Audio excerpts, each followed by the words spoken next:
穿上纱丽，印度女性的自信自然展现，万种风情各有韵味。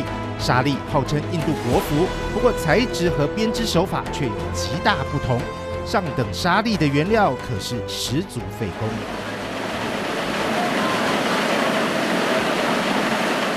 抽丝机快速滚动，每台上头都有好几卷纤细蚕丝。闷热狭小的工作间，女工们熟练地从水里拉出线头，挂上机器，丝线拉动着泡在热水里的蚕茧，一上一下地跳动着。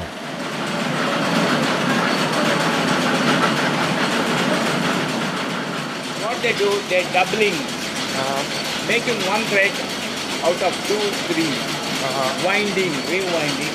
Then they will sell it to the weaver. Weaver, they dye different colors and then they weave. 卡纳塔卡邦南部的麦索尔是印度的蚕丝重镇，早在1780年，蚕丝业就在这里兴起。印度每年可以生产大约2万公吨蚕丝，光是卡纳塔卡邦就有9000公吨，占了全国产量的45%。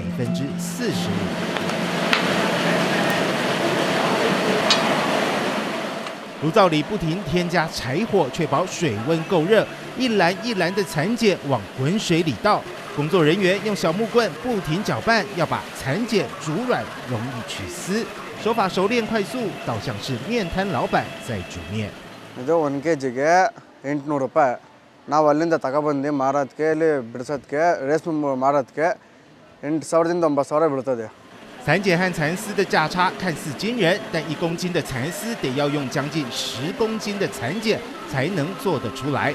市面上价格不菲的蚕丝纱丽，对第一线的劳工来说根本赚不到利润，也因此要找到愿意留下来的人也越来越困难了。ಗಂಡಸರಿಗೆ 1,000, 1,200, ಹೆಂಗಸರಿಗೆ ಒಂದು 900 ರೂಪಾಯಿ. 薪水男女大不同，经理说这是因为男性员工要做的内容比较多，女性较单纯。1,500 ರೂಪಾಯಿನ ಹೇಳು 1,500. 1,500. ಇನ್ನು ಬೇರೆ ಕೆಲಸ ಮಾಡ್ತೀಯ ಅಂತಾರೆ. Driving， 在这里的员工几乎都得兼2份差事，因为蚕丝厂不是天天开工，很多工厂人力甚至已经被自动化的机器取代。不过，为了把利润极大化，每个蚕茧都要用到极致，来不及破茧而出的蚕蛹晒干后可以卖出当饲料。而这些废弃的丝线虽然品质不够好，但多抽几次也还勉强堪用，会用次极品的价格出售。If they have a laborers, they do. If they don't have the laborers, then they will sell to other people. They will come and buy it. They clean it, then they making thread. Then you see like this.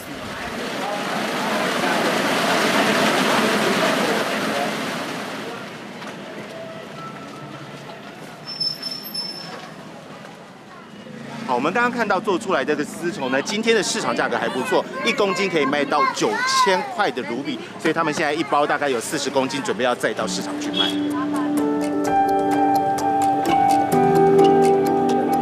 我们往麦索尔南部继续走，来到制丝产业的最源头。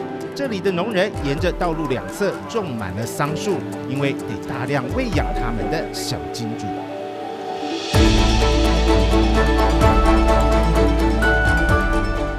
If they bring the egg, so then 10 days they have to wait. The egg has to come hatching.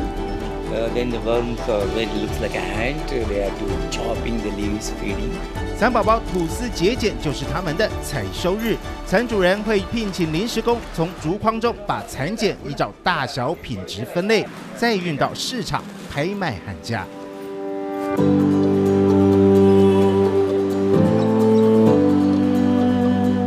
20,000 染色编织后的精致丝绸亮眼夺目，穿在身上自然尊爵不凡。只是这一身华丽服饰承载着印度的千年文化，也织进了社会阶级。每条细丝都是被呵护着拉拔出来的。